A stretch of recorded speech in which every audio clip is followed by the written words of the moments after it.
हरियाणा के नूंह से बड़ी खबर आ रही है, जहां चुनावी रंजिश में गोली चली है। गली में खेल रहे बच्चे को यह गोली लगी है। घायल बच्चे की हालत गंभीर बताई जा रही है। कल वोटिंग के दौरान कहासुनी हुई थी। कांग्रेस और निर्दलीय प्रत्याशी के समर्थक आपस में भिड़े और हरियाणा के नूंह में तनाव की तस्वीरें देखिए। छत से किस तरह से पत्थरबाजी की जा रही है और इसी दौरान जो सियासी रंजिश है, इसमें एक गोली भी चली है, जिसमें एक बच्चे को गोली लगी है। इस वक्त ये बड़ी खबर आ रही है। जिस बच्चे को गोली लगी है उसको अस्पताल में भर्ती कराया गया है, जहां उसकी हालत गंभीर बनी हुई है।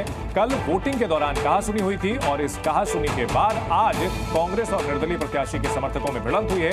भिड़ंत की तस्वीरें भी सामने आई है। देखिए, पथराव किया जा रहा है और इन सब के बीच देखिए एक शख्स बंदूक लेकर के गोली दागता हुआ भी नजर आ रहा है और गोली एक बच्चे को लगी है, यह जानकारी मिली है।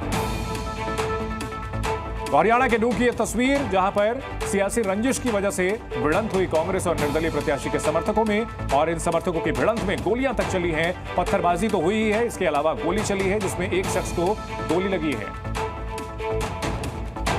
जी मीडिया संवाददाता अनिल हमारे साथ इस बड़ी खबर पर जुड़ चुके हैं। अनिल, क्या जानकारी मिल रही है? अभी क्या स्थिति है वहां पर?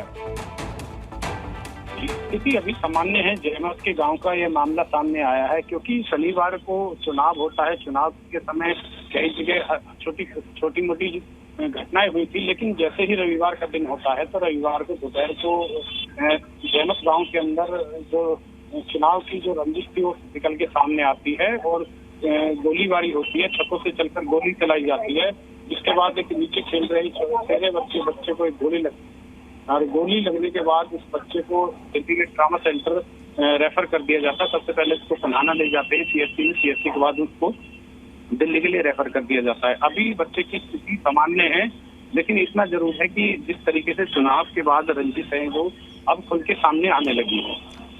बिल्कुल, और बताया जा रहा है कांग्रेस और निर्दलीय प्रत्याशी के समर्थकों के बीच ये पूरा विवाद हुआ था, जिसने हिंसक रूप लिया है। बिल्कुल, नूंह जिले की जो पुनाना विधानसभा है, वहां से कांग्रेस प्रत्याशी हैं मोहम्मद इलियास, उनके समर्थक और निर्दलीय रईशा खान हैं, उनके समर्थकों के बीच में झगड़ा हुआ है। इसी झगड़े में जब दोनों पार्टियों की तरफ से गोलियां चलाई जा रही थी तो बच्चे की गोली लगी। बिल्कुल, दोनों पक्षों के बीच गोलियां चलाई जा रही थी, जिसमें एक बच्चे को गोली लगी है। हरियाणा के नूंह की यह तस्वीर हम आपको दिखा रहे हैं।